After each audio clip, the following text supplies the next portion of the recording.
They called her Mother Rasputin. To her followers, she was a holy woman chosen by God himself. But to everyone else, she would soon become one of the most feared names in modern Greek history. This is the story of Mariam Soulakiotis, the nun who built a cult inside a monastery and used faith as a weapon of control, greed, and death. After the devastation of World War II, Greece was desperate. Poverty spread through villages. Families were broken, and people were searching for hope. Someone who could make them believe again. And that's when Mariam appeared. She wasn't just a nun. She was charismatic, manipulative, and terrifyingly persuasive.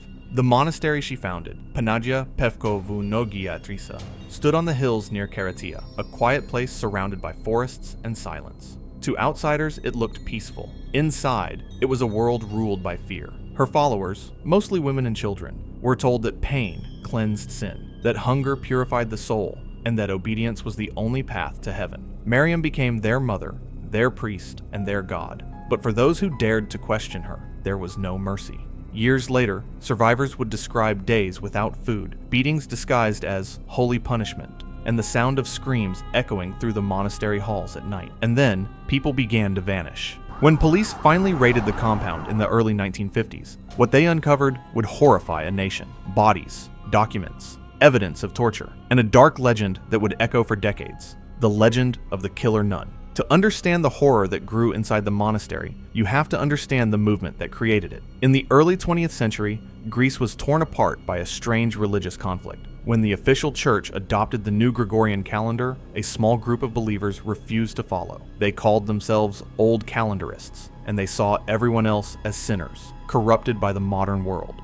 Most Old Calendarist groups were peaceful, but some turned fanatical. Cut off from the main church, these sects believed they alone held the truth. And within that isolation, leaders like Mariam Soulakiotis found absolute power. She preached that the end of the world was near, that God had chosen her to guide the pure ones through the final judgment. In her sermons, she told followers that every pain they suffered was a blessing, that the more they sacrificed, the closer they came to salvation. And for people who were poor, desperate, and scared, it was exactly what they needed to hear. Many of her followers were women who had lost their husbands in the war, or the elderly who had no families left. They gave Mariam everything. Money, land, even their homes, believing she would secure them a place in heaven. Once they entered the monastery, they weren't allowed to leave. The monastery became a closed world. No contact with outsiders, no letters, no visitors.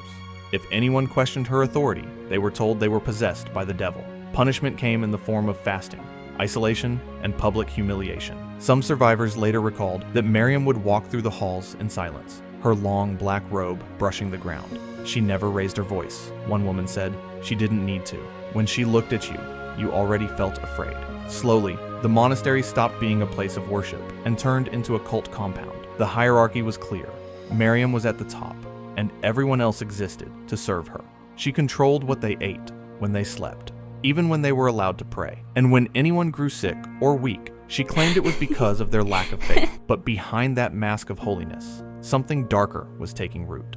The rules became harsher, the punishments grew crueler, and people began to disappear, quietly, one by one. Rumors began spreading through nearby villages. Farmers said they saw smoke rising from the monastery at night. Others whispered that strange smells came from the grounds. Still, most people didn't believe the stories. After all, who would dare accuse a nun of murder? The victims of Mariam Soulakiotis weren't strangers. They were her followers, people who trusted her with their souls. Most were women, elderly people, or children sent to the monastery by families who believed they'd be safe under the care of a holy woman. But once inside, the gates closed, and no one came out.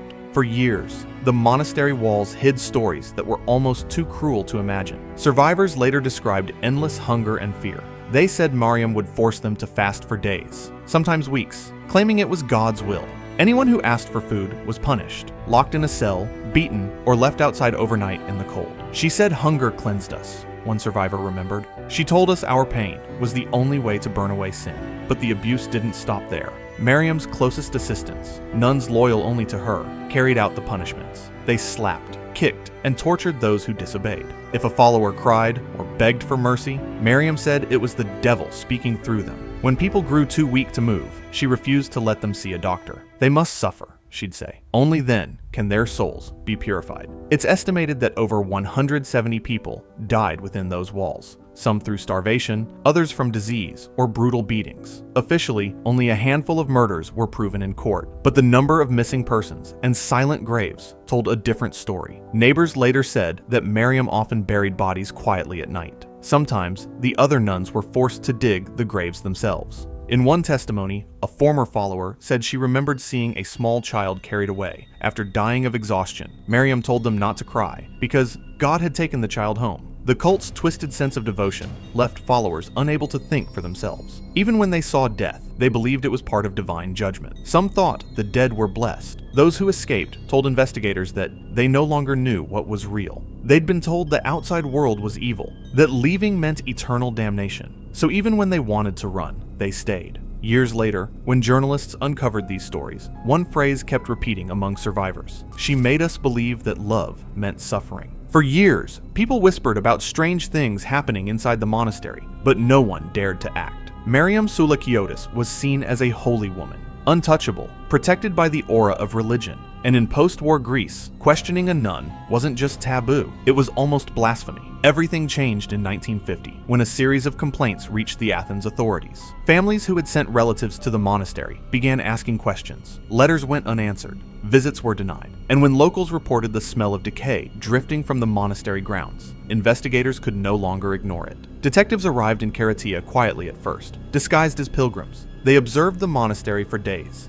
watching the nuns move silently between buildings, the long processions, the smoke from the chimneys at odd hours. Finally, on December 4th, 1950, police raided the compound. What they found shocked even the most experienced officers. Inside Mariam's office were stacks of property deeds, homes, land, and savings accounts belonging to her followers. Every signature had been transferred to her name. There were letters never sent, hidden journals, and notes written by followers, begging for forgiveness or food. And then came the worst discovery: bodies. Several graves were found near the edge of the monastery grounds. Some were shallow, hastily covered. Others were sealed beneath stone tiles in hidden chambers. The remains belonged to men, women, and children, all followers of Mariam's cult. Most had signs of starvation, dehydration, or blunt trauma. When officers confronted Mariam, she didn't flinch. Witnesses said she stared at them calmly and said, "They are in God's hands now." The arrest made headlines across Greece. Newspapers called her the Killer Nun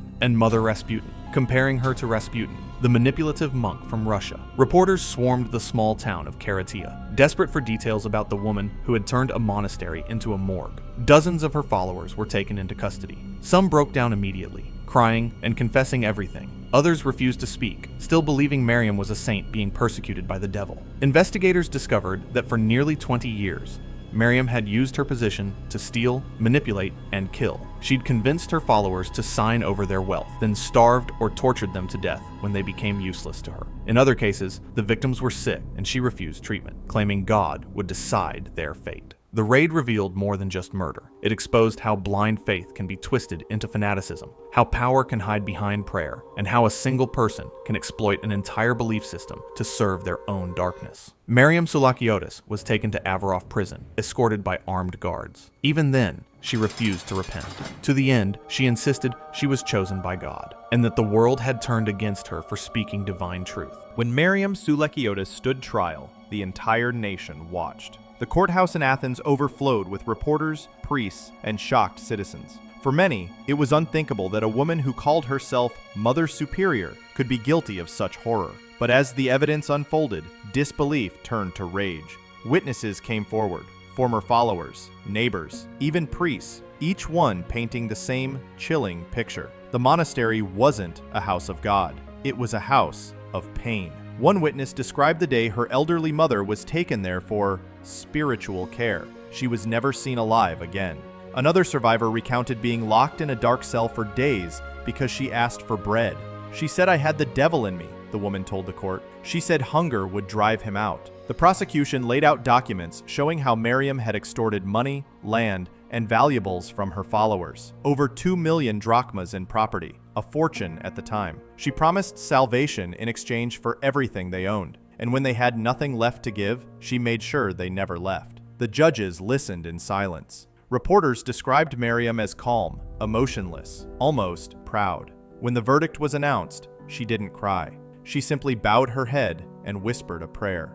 Mariam Soulakiotis was sentenced to life imprisonment. She was taken back to Avarov prison, where she spent her final years in isolation. Some guards claimed she still held small gatherings in her cell, preaching to anyone who would listen. To her dying breath, she maintained her innocence, calling herself a martyr of the true faith.